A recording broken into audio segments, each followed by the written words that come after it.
What was the original spark? I'm not afraid to fail.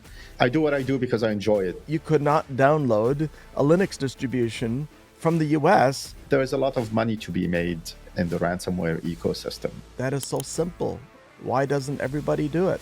We have a budget, but so do attackers. Our digital infrastructure is so vital. We had no ability to interact with the private sector. When did you do your best learning? CSE calls and said, can you come to Ottawa for an interview? That's how it all started. Wow, that is really a source of encouragement for me, for the next generation of defenders. Let's try new ideas and try them fast. Oh, that's where we need to go. Deep in the digital shadows, where threats hide behind any random byte, a fearless crew of cybersecurity warriors guards the line between chaos and order. Their epic battles, rarely spoken of until today. Welcome to the Defender's Log, where we crack open the secrets of top security chiefs, CISOs, and architects who faced the abyss and won. Here's your host, David Redekop. Welcome to another episode of The Defender's Log. This is episode number 007. And my guest, Sami Khoury, is actually even more special than just that number. Sami has been in the communication security establishment for at least as long as I have been, and he now serves as the senior official for cybersecurity for our government, the Government of Canada. Welcome, 007. Good morning, David, and great to be with you on this special edition of the podcast. It is really good to have you. And I was just thinking about this number 007, and the number 7 has such an important meaning in my life. And I'm wondering if that number appears elsewhere in your life too. Well, I mean, there's the connotation of 007 and the life at CSE. There's also my parking spot happened to be 007, coincidentally. So yes, if you go into our parking lot, you'll see that I'm in the building or I'm not in the building. So another coincidence. But yeah, it's the aura and the mystique of being in that intelligence security space. Well, maybe the 007 parking spot is not so much a coincidence, Sami. Have you thought about that? Maybe it's meant to be a coincidence to you. Maybe. Greater powers at play. So we are all part of a greater ecosystem, and we only have visibility so far, right? And that visibility component seems to be cropping up over and over again in our world. Well, I'm glad that you had the opportunity to set aside some time, and it is Cybersecurity Awareness Month in October, which is really good, and I'm glad that we get to spend some time together today. You've had a pretty rich life as far as cyber and defense is concerned, years. Given that you've been in the business as long as I have been, I figure, just roughly guessing. Yeah. What did I see? You've been a research engineer since you started in 1992 as a research engineer. Yeah. I'm always curious about someone who's been in this space for as long as we have been. What was the original spark or the original passion that evolved to your long-term engagement in the cyberspace? You're right. I've been at CSE now 33 years. I joined in 1992, having finished my master in Montreal at Concordia University. I will say that how I landed at CSE is probably a coincidence because back then I was finishing my graduate studies. You're looking for employment. You look through what used to be the blue pages of the phone book, for those who remember when we had phone books. And at the end of the phone book, there used to be the blue pages, which were all the government agencies. And I was specifically looking for the Communication Research Center, having done my studies in communication, acoustics, and those kind of things. So CRC. And just under CRC, I saw CSE with the name communication in it. So I said, I might as well apply there too. So I sent my resume to both CRC and CSE. And lo and behold, CSE calls and said, can you come to Ottawa for an interview? And that's how it all started. So again, it's coincident that I landed where I am. I think the intrigue of the organization, I went to the library, tried to find stuff on CSE. It was back then very little was known about the organization. There was barely an article or two. So that added to the mystique of the intrigue of saying that organization. The going through the clearance process and being offered a job that you didn't know much about also added to the intrigue. So I guess I can say I came for the intrigue, but I stayed for the passion. The mission kind of bites you, and since 1992 I've had, like you said, a very rewarding career at CSE. I spent 25 years on the intelligence side of the house, then the CIO of the organization at a fairly interesting time during the pandemic. So transforming the organization IT-wise during the pandemic. And more recently as the head of the Cyber Center, last year transitioning into that role of Government of Canada senior official for cybersecurity. So that's the trajectory of my career over the last 33 years or so. Wow, that is really a source of encouragement for me, for the next generation of defenders that we're looking to raise and bring into the space, to show that there are lots of different paths that can lead to a rewarding career. And really a rewarding career is where you feel that you've had a positive impact, would be one of them. I would guess would be your way of measuring that as well. So you now provide expert advice to senior officials, to deputy ministers.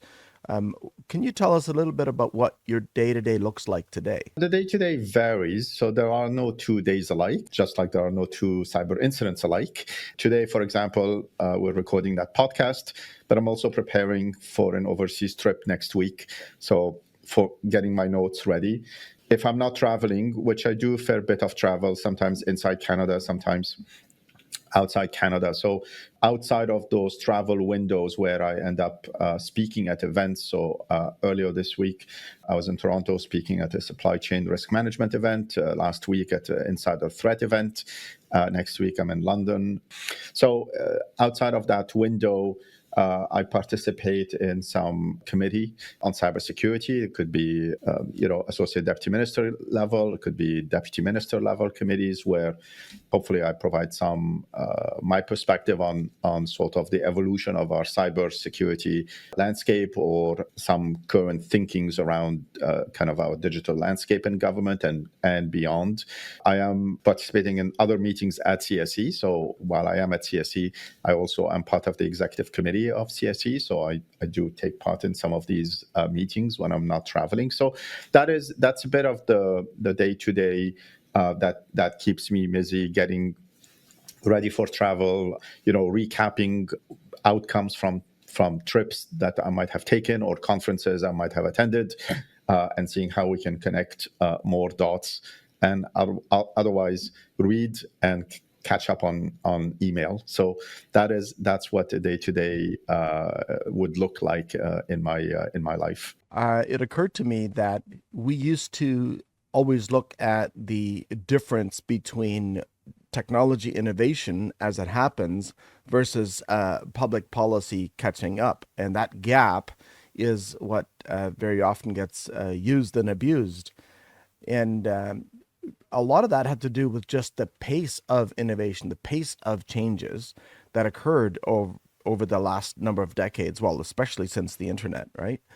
Is that gap getting narrower? Are we finding a way to catch up from your perspective by just more generalizing? Or how do we fare today compared to, say, 30 years ago when you started? Policy sometimes does play a catch-up role. And we work very closely with our colleagues at Public Safety when it's sort of external policy, and we work very closely with our colleagues at Treasury Board when it's Government of Canada sort of IT policies. We have to be agile in the way that we respond to the technology environment. With Treasury Board, I would say it's fairly agile in the sense that we could work with them and they would then issue policy implementation notices where 90 days, 180 days, 270 days, where there is a goal to move the yardstick forward, for example, on certain things like MFA.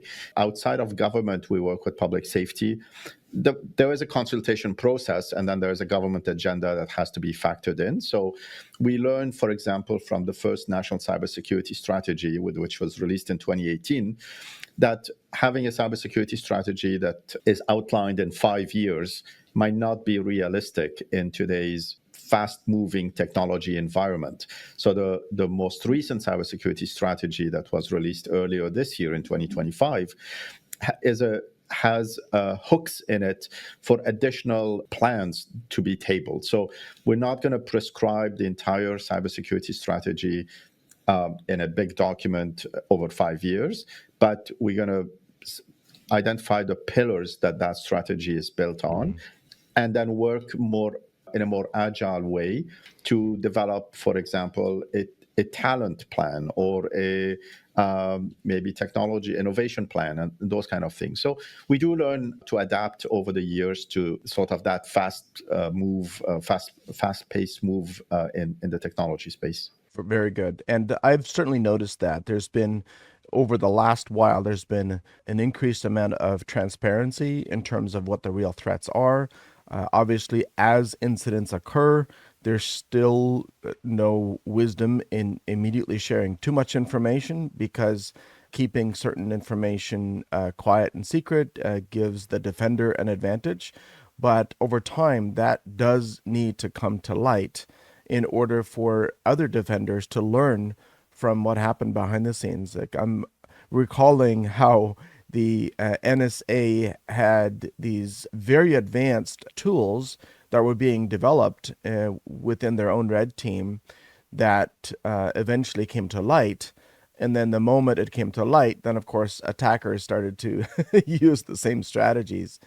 Are we still in a place where we feel that at the highest levels we have a strategic advantage against adversaries? Without you going into details you can't reveal, do we still have programs that give us at the highest level that strategic advantage? The short answer is yes. Cyber defense is a team sport, and you touched on many things in your preamble to the question.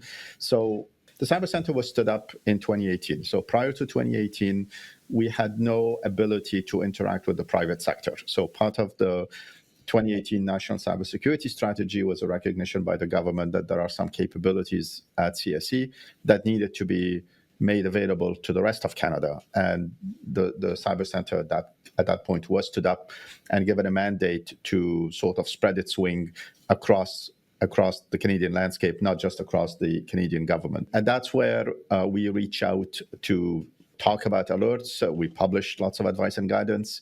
And we hope that in doing so, people will recognize the value of interacting with the Cyber Center and share with us or reach out to the Cyber Center when there's an incident to share information about the incident, so that the Cyber Center can then connect a few dots and recognize whether this is a new tactic, a new technique, or a campaign going across Canada, maybe against hospital or against manufacturing.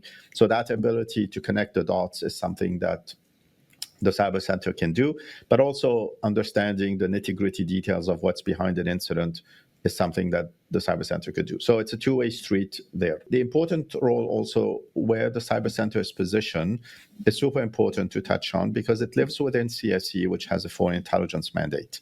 And from that perspective, we do have capabilities to get into, I would say, the cyberspace of our adversaries and understand a little bit their intentions, understand a bit their capabilities, and get a bit of a head start into predicting or anticipating, hopefully, where they will go or how they will do whatever it is that they will do. So there is a very connected relationship between the Cyber Center and the intelligence side of the house, kind of two faces of or two sides of one coin, that gives us that advantage of working together, not just to understand what's coming at us, but also potentially decomposing a threat and being able to reverse engineer it as to where it did come from. So that symbiotic relationship between the Cyber Center and and the intelligence side of the house gives us an advantage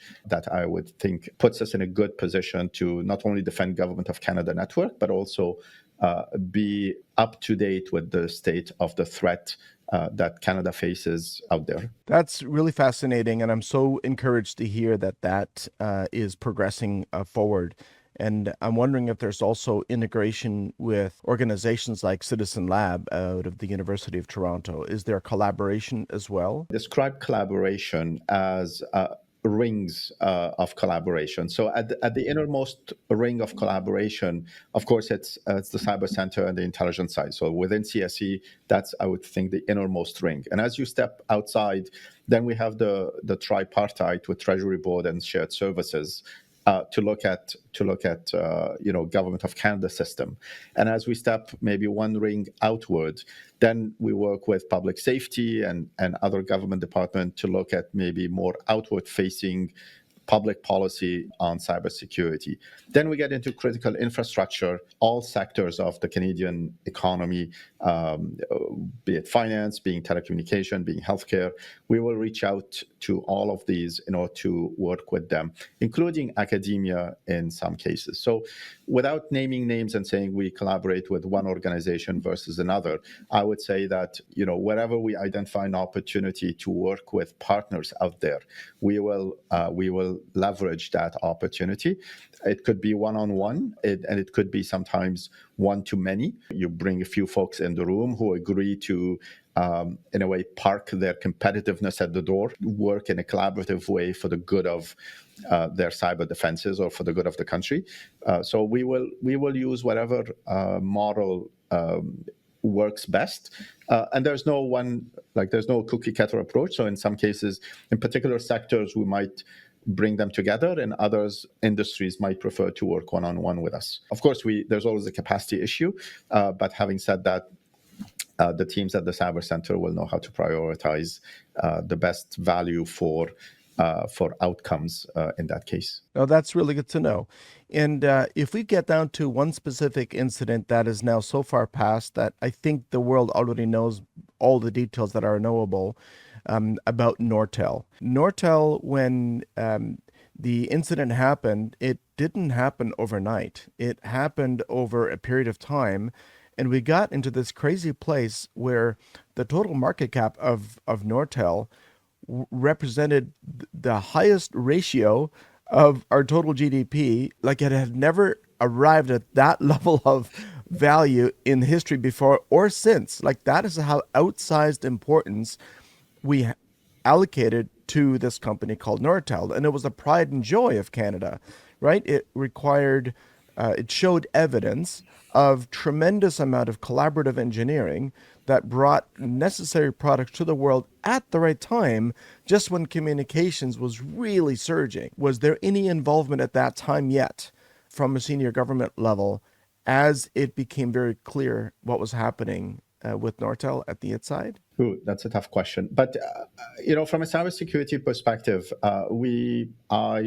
collectively, we don't like to single out specific incidents because we're trying to build trust with the sector, and we don't know who might be the next Nortel or who might be the next victim. So my preference is not to tackle a specific incident and talk about how do we help organizations protect their intellectual property so that we don't run into similar situation. How do we help them raise their cyber resilience by sharing as much as possible, as much as we can on the threat landscape and what we are seeing, and work with them to raise their cyber resilience. So myself and my colleagues at the Cyber Center are out there, again, either talking one-on-one in case there is sort of an imminent cyber danger, or talking in a collective way about the latest threats. They publish every 2 years they publish the National Cyber Threat Assessment, so that gives organizations and Canadian at large what is happening in the threat landscape, and also organize briefings for particular sectors, they come to the cyber center. Sometimes those briefings are classified briefings where we share with them sort of insight about the context of the threats, or why are we warning about a specific thing. So the idea is that the threat landscape continues to grow, the actors continue to get more and more sophisticated, and we want to make sure that, and our intellectual property is always at risk. The key is to make sure that malicious actors don't take advantage of sort of weaknesses in IT, and then take advantage of that weaknesses to steal all of the hard work that Canadians have put behind innovation, and then take that intellectual property and turn it around and in a way beat us to market with maybe cheaper products or faster delivery of some of those products. You did tell me that you could not talk about any specific incidents, but I had to ask that one because many Canadians are interested in knowing as much as possible about that. So forgive me for asking you anyway. But our digital infrastructure is so vital to our economy. And entrepreneurs globally, we are a country that still wants to invite the right kind of brain power from anywhere in the world where it exists. And the way we're going to do that is to provide such entrepreneurs with the confidence to say, in this place, in this economy, you're going to be safe and you're going to have an ecosystem that is rich with ideas and freedom of thought and innovation, right? And so that there's all kinds of reasons why protecting our economy, especially in digital infrastructure, is so important. That's not to dismiss our own national security, right? Everyone is more concerned today than we were a year or 5 or even 10 years ago. Absolutely right, David. I mean, cybersecurity is national security, is economic security. So we have to do everything we can to, from the cyber center, from CSC's perspective, convey the gravity or the severity of what the threat of the day is, with not just scary messages, but also with constructive capabilities to defend yourself. So the idea being that this is the threat and this is how you mitigate it, not just this is the threat and then deal with it. So how do you mitigate the threat? And in the National Cyber Threat Assessment, with every threat, there is a mitigation advice that has been conveyed, but also paying particular focus to the research community and working with academia and how to craft secure research contracts, or how do you make sure that the investments or the grants that you get from a research perspective are have a commensurate investment in cybersecurity, so that as you innovate and put Canada on the map, this is not for nothing at the end that somebody manages to, because the research community is a collaborative community, but also and an open community. So how do we encourage them to continue to do that, but in a safe and secure way, that it's not just a one-way street where everything I do is sort of automatically shared and maybe even abused by others. Yeah, I do appreciate the fact that we really did lead the world. As far as I understand it, I am not a public policy expert, but when we implemented a privacy commissioner and made a very specific requirement that a privacy officer of any corporation in Canada must report incidents to the privacy commissioner in a very, very fast turnaround time. What that did is it created the right kind of purposeful attention within the C-suite of organizations to say, well, if I'm going to be the one that's going to be required to report the breach, you know what? I am going to put my absolute best defensive foot forward to prevent that from happening. And then we saw a number of other countries follow that as well. So that was definitely a good example where we led by doing the right policy at the right time. There's a lot to be proud of in Canada, not just on the policy side, but also on the innovation side. And often I hear in my engagement that Canada punches above its weight. We are recognized, in things like AI and things like quantum, as having quite the rich and vibrant and innovative ecosystem that we need to protect. So how do we work with those, academia, with the startups, with the companies to make sure that they appreciate the threat, but also protect their investments so that it doesn't go out the back door. Your point about the privacy is super important, and our identity is our crown jewel at the end of the day, and it's in the news every day. There is a breach that results in identities being stolen and then bartered on the dark web. So the privacy, protecting the privacy of Canadian is important and falls to the Privacy Commissioner. We are very much interested in understanding how did the breach happen, and how do we prevent others breaches like that from happening. There is a clear separation between the Privacy Commissioner and the role of CSE and the Cyber Center.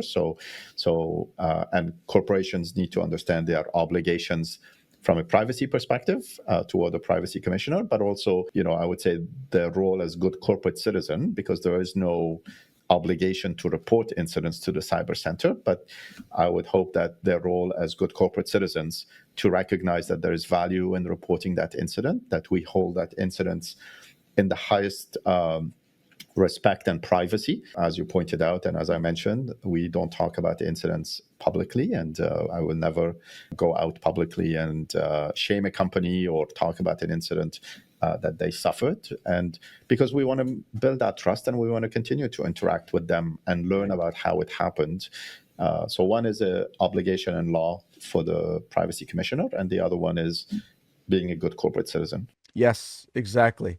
I have a quick story I want to relate to you at a generalized level. I almost had to reschedule this call because a couple of days ago, we assisted an organization to segment their domain controllers that were part of a fairly flat network.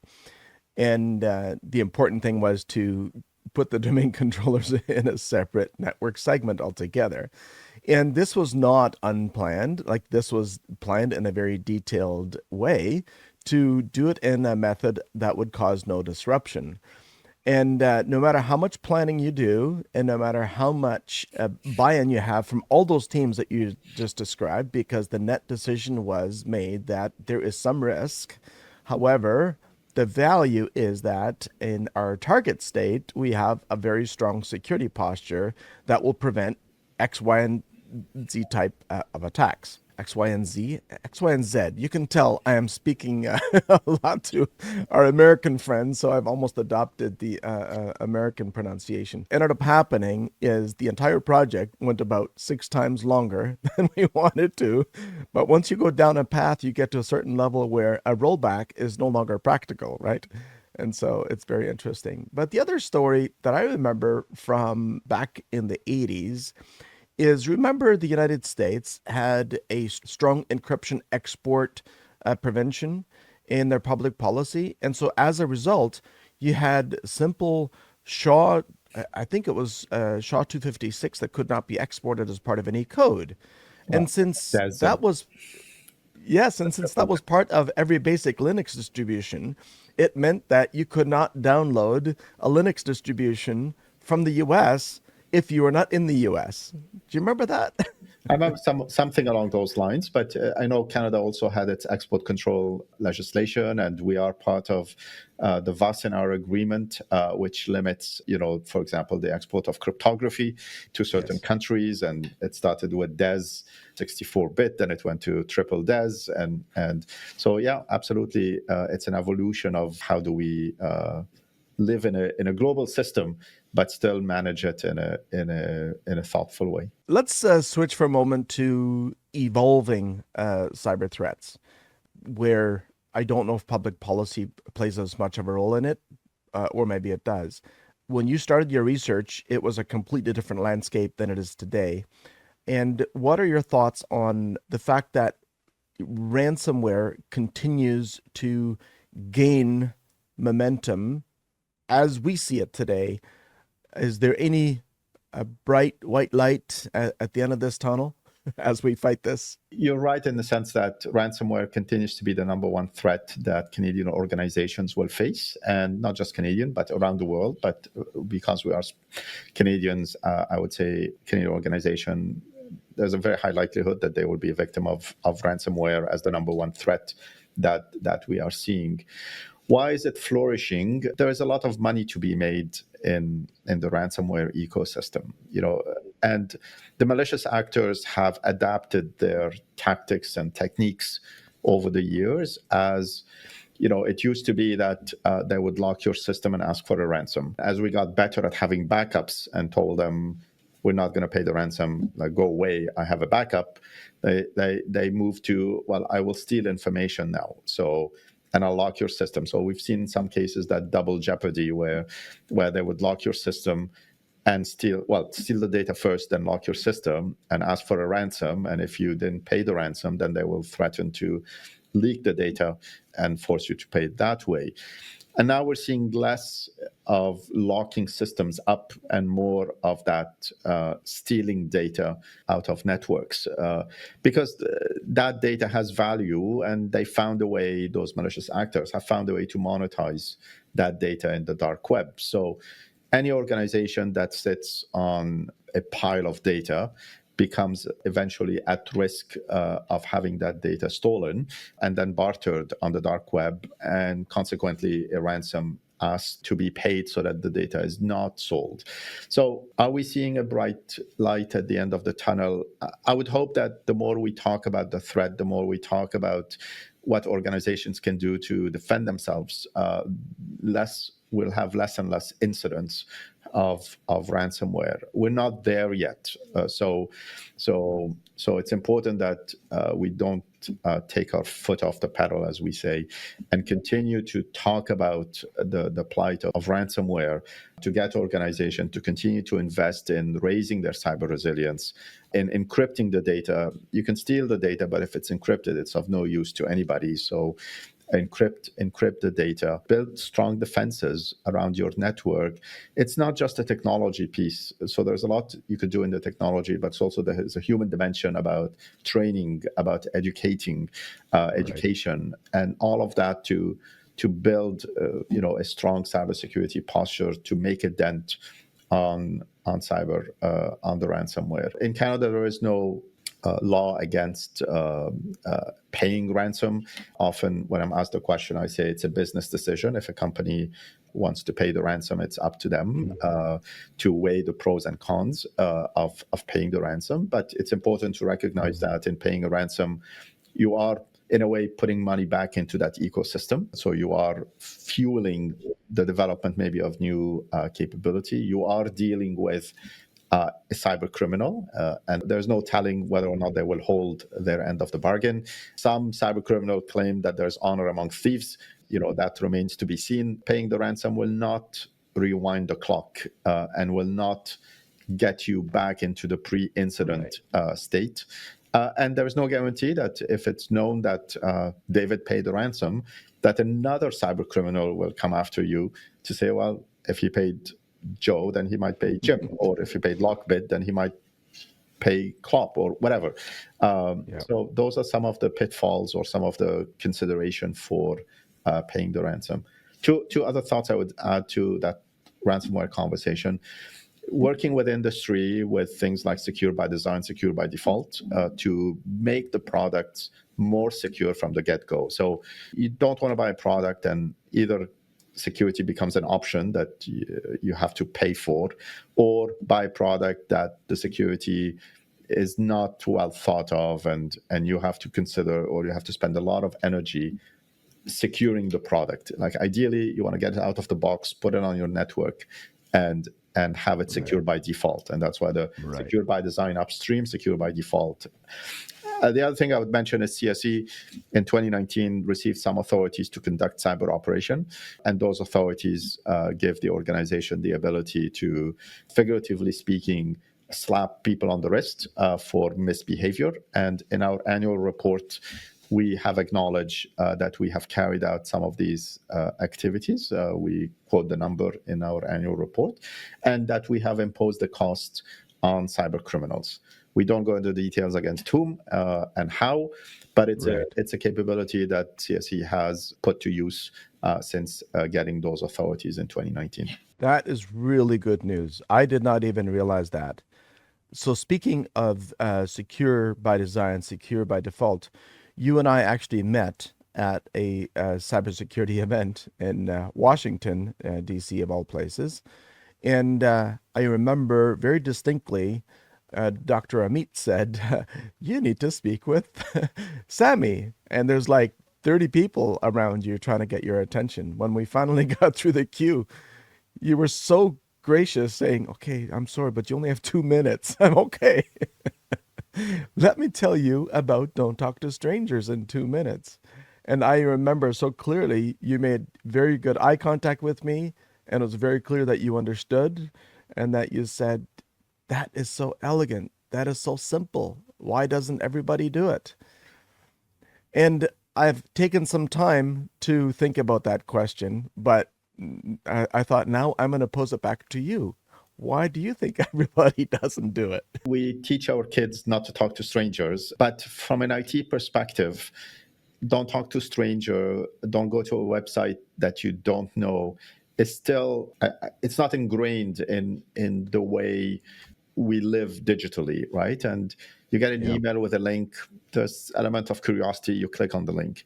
So defenses are often pushed a bit upstream with DNS or other capabilities. So that maybe will substitute the due diligence by blocking you from going to a website that is malicious website. So but how do we train individual, I think is part of what that education process I talked about earlier, and podcasts like yours where we convey the sense of there is maliciousness out there. So and it's getting better and better, or at least those malicious actors are getting better and better at blending into the goodness that's out there.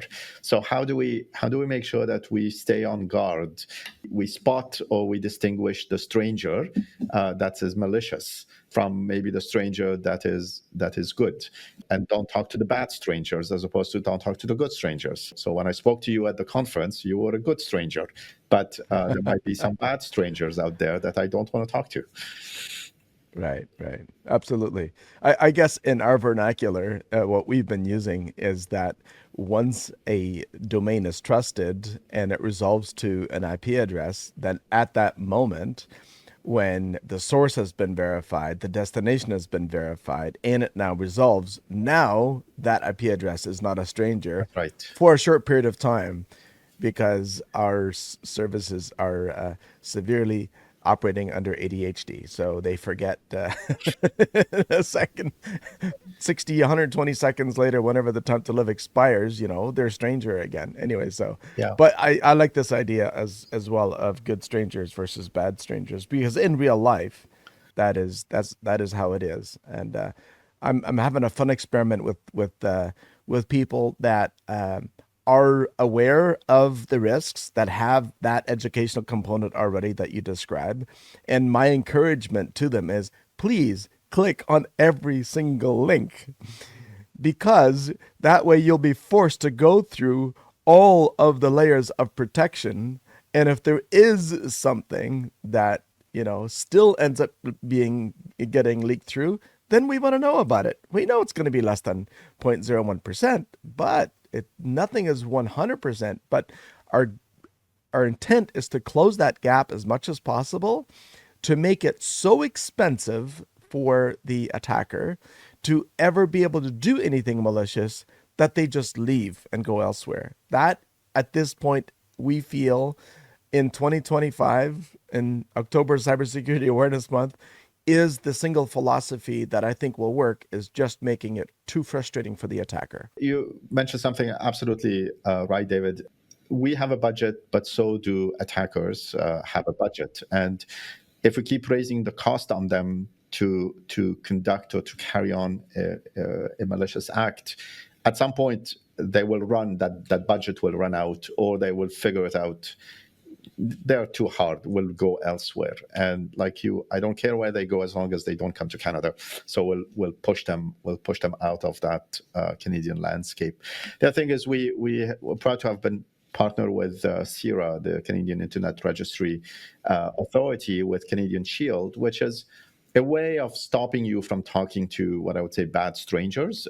It's a capability out there that you could install on your web browser or on your home router that in a way warns you about going to websites that we know are amongst other things malicious. So we serve as maybe as a broker to help you navigate the internet and don't talk to those that we know are bad strangers. Yes, absolutely. And you should also know, Sami, that your the CIRA protective resolver is in our list of resolvers that's built in to new DNS Harmony accounts, along with Quad 9 and Cloudflare for families and so forth. These are services, just so everyone knows, that don't cost the consumer or business anything at all by just at least pointing your DNS to a place that will block known bad strangers, from a DNS perspective. So it's amazing that we have this resource, but it's still not a default with internet service providers. If we can make it default for some web browsers that, they come configured for, let's say, some Canadian resources, that would be amazing. I remember when Firefox first launched with DOH capability, they did a deal with Cloudflare for that to be a default, not the protective one, but the open DOH one. A similar kind of an approach would be really valuable for those that might, be in that space that would have that kind of influence. I would agree. That would be a better protection than no protection, right? Anything is better than nothing. Real briefly here, if my research is correct, you received the Queen Elizabeth Diamond Jubilee Medal and the Apex Award of Excellence for Innovation. What do those rewards mean to you personally, Sami? I don't know. I do what I do because I enjoy it, because I have passion for the mission of CSE, and many of the things I've done over my career are unfortunately things that I can't talk about, but they have made a difference. And to be able to be recognized or to get that recognition, is a reward in a sense. There's not going to be a book, there's not going to be a movie, there's not going to be, a public celebration of something I was involved in that made a difference, from an intelligence perspective.